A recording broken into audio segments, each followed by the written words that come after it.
সভাপতি জাতীয়তাবাদী দলের সভাপতি মুজাম্মেল ভাই উপস্থিত আছেন, আমার কাকা রামগোপাল কাকা, যুব দলের যুগ্ম আহ্বায়ক বিনোদ ভাই, আমার হারান চাচা অতি শ্রদ্ধেয় একজন ব্যক্তি, আমার আব্বার বন্ধু, তারপরে আমার দাদা জাতীয় নির্বাহী কমিটির সদস্য ফারুক রায়হান, যুব দলের যুগ্ম আহ্বায়ক, আমাদের যুব দলের যুব নেতা ছোট ভাই পারভেজ জাহাঙ্গীর, আমার সাবেক যুব দলের সেক্রেটারি আশাদুল, আমার জাকির, তারপরে জয়নাল, আমাদের জেমস, আমার মেম্বারশিপ এবং আমার আরেকজন শ্রদ্ধাভাজন আমার কাকা, তারপরে বেন্টু সহ সকলে জাহিদ আছে, এখানে সবাই আমাদের শ্রদ্ধার এবং স্নেহের সকলকেই এই সনাতন ধর্মাবলম্বীদের এই শারদীয় উৎসবের শুভেচ্ছা।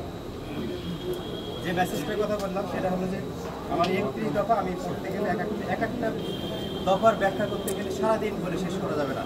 দেশনায়ক তারেক রহমান এত সুন্দরভাবে, কাকা আপনি আসেন না, ফের আসেন, বসে না, দেশনায়ক তারেক রহমান এত সুন্দরভাবে এই 31 দফা ওনাকে যদি বাংলাদেশের মানুষ রাষ্ট্র পরিচালনার দায়িত্ব দেয়, তাহলে এই 31 দফা বাস্তবায়ন করবে কিভাবে?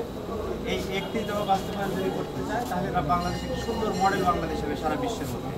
যেখানে একটা সংক্ষিপ্ত কথা বলি যে বেকারদের জন্য কি আছে, আমরা যুবদল করি, বেকারদের জন্য উনি বলছেন যে 18 মাসের মধ্যে 1 কোটি বেকারের কর্মসংস্থান, এবং উনি বলছেন যে এটা রিসার্চ করে এবং গোটা বাংলাদেশের তথ্যচিত্র নিয়ে দেখা গেছে যে এটা সম্ভব।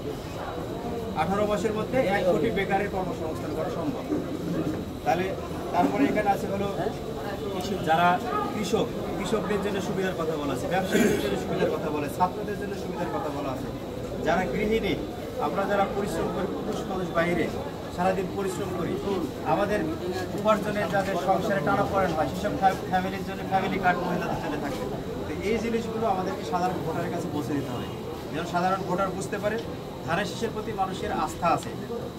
আস্থাটাকে আরও শক্ত করার জন্য এই 18 দফাকে 31 দফাকে মানুষের সামনে আমাদের পৌঁছে দিতে হবে। তারই অংশ হিসেবে আজকে আমি পূজা মণ্ডপ পরিদর্শনের পাশাপাশি 31 দফা এই বাজারের মধ্যে বিলি করলাম, এবং এখানে আমার বয়োজ্যেষ্ঠ যারা আছেন তাদের কাছে আমার অনুরোধ, আপনারা আপনাদের বন্ধুবান্ধব, আপনাদের চলার সাথী এবং সামাজিকভাবে পারিবারিকভাবে সবার কাছেই যে বিএনপি ক্ষমতায় গেলে বাংলাদেশের, বিশেষ করে আরেকটি কথা বলতে চাই, যেটাকে বলা হয় যে সংখ্যালঘু বলে বাংলাদেশে কোনো শব্দ থাকবে না। এই দেশ, উনি বলছেন যে এই দেশ, এই রাষ্ট্র সবার। এখানে 5 জন যদি একেবারে যে ধর্ম বাংলাদেশ গোটা বিশ্বে হয়তো কোনো একটা দেশের 200 মানুষের ধর্মে নিয়ে আসে, সেও যদি একজন কেউ আসে, সেও এখানে আমাদের সংখ্যালঘু না, তাইও এই রাষ্ট্রের যদি নাগরিক হয়ে যায়, তাহলে এই ধর্ম সবাই সবার মতো করে পরিচালনা করবে, সবাই সবার মতো পালন করবে, এতে কোনো রকম কোনো দ্বিধাবন্ধ থাকবে না। আমি কালকে একটা শব্দ শুনেছি, ঘট পূজা, এটা আমি আগে জানতাম না, তো আমি পরে জানতে চাইলাম, বিবেককে বললাম, ছোটো ভাই বিবেক, ঘট পূজাটা কি? তো ওই বললো যে ওই এটা যেখানে যারা প্রতিমা তৈরি করতে পারে না, এমনি পূজা করে প্রতিমা ছাড়া। আমি আজকে এই মন্দিরের কথা দিয়ে যাই, সামনে যদি বাংলাদেশ ক্ষমতায় আসে, ইনশাল্লাহ বাংলাদেশে কোনো ঘট পূজা, সব জায়গাতে প্রতিমা তৈরির জন্য আমরা অনুরোধ করি। হ্যাঁ, এবং আড়াইতে বিশেষ করে আমি, আমার বড় ভাই, আমরা সবাই মিলে এই আড়াইতে প্রত্যেকটা মন্দিরের জন্য প্রতিমা থাকে সে ব্যবস্থা করি। সবাইকে ধন্যবাদ।